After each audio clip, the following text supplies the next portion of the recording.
Ladies and gentlemen, hello. This is your host, Jordan. Today, let's talk about another of Xi Jinping's phrases in the anti-corruption campaign. No restricted area, full coverage, and zero tolerance. 我们在这欢笑，我们在这哭泣，我们在这活着，也在这死去。 We'll start with alcohol again, but in a different setting. It's a recreational place where people sing songs in private rooms, like this one. They call it KTV, or karaoke television. South Korea also has such places, but trust me, their total number is less than that in a single Chinese province. The multitude of KTVs in China is not just because the Chinese love to sing. There are, in fact, other reasons. There once was a famous KTV club called Heaven on Earth. During its heyday, you could have a selection of up to 500 beautiful women drink with you. You can imagine the scene, with good wine in hand and beauties under arm. Who cares for principles and laws?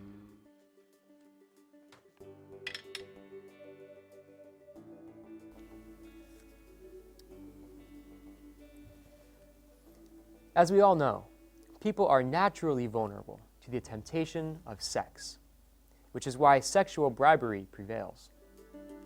In conservative China, some officials have a surprisingly large number of mistresses. Ironic, isn't it? I once heard of a highly educated official who applied what he had learned from his EMBA courses to manage his many mistresses. But the most striking news was about a municipal party secretary of Guangdong province whose administrative ranking was equal to an American mayor. In his office, 200 pairs of women's underpants were found. Comparatively speaking, Clinton's desk was quite clean. Luckily and unluckily, the Heaven on Earth Club was closed in 2010 in the wave of anti-corruption measures. As a result, a fresh crop of corrupt officials were imprisoned. However, it was only a prelude to the tide of anti-corruption in China.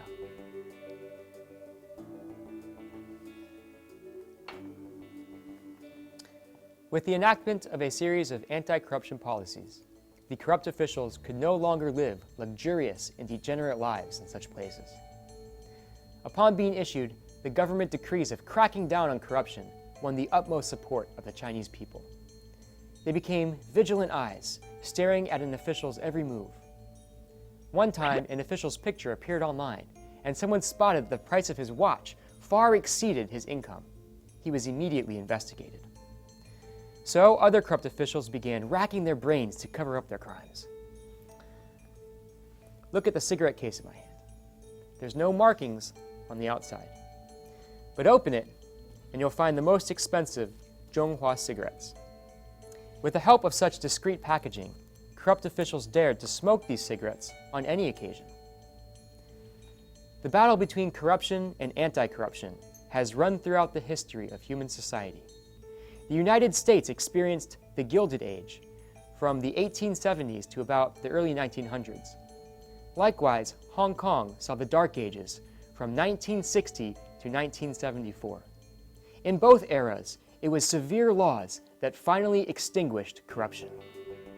At this critical moment of strong anti-corruption sentiment in China, the policy of no restricted area, full coverage, and zero tolerance, as proposed by President Xi, is the most renowned slogan of the Chinese government to tackle corruption, in a bid to launch a series of anti-corruption actions among all government staff.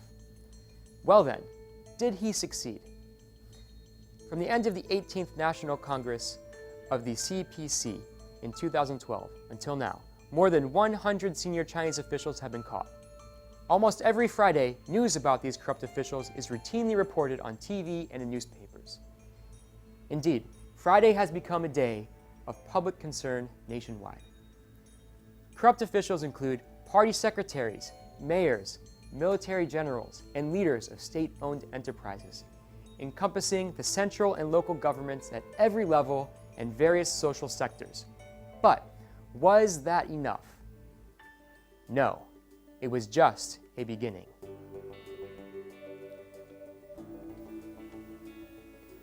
Wang Qishan is the leader of China's anti-corruption campaign and secretary of the Central Commission for Discipline Inspection. The Chinese commonly call him Lao Wang.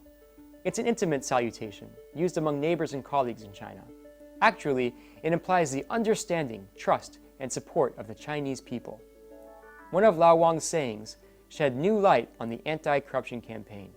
He said, "Anti-corruption will go through 3 stages, namely, dare not take bribes, cannot take bribes, and do not want to take bribes."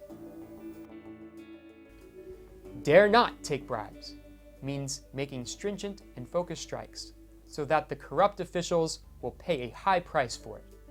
Cannot take bribes indicates blocking off the source of corruption by legislation, and only the law is the sword of Damocles to prevent corruption.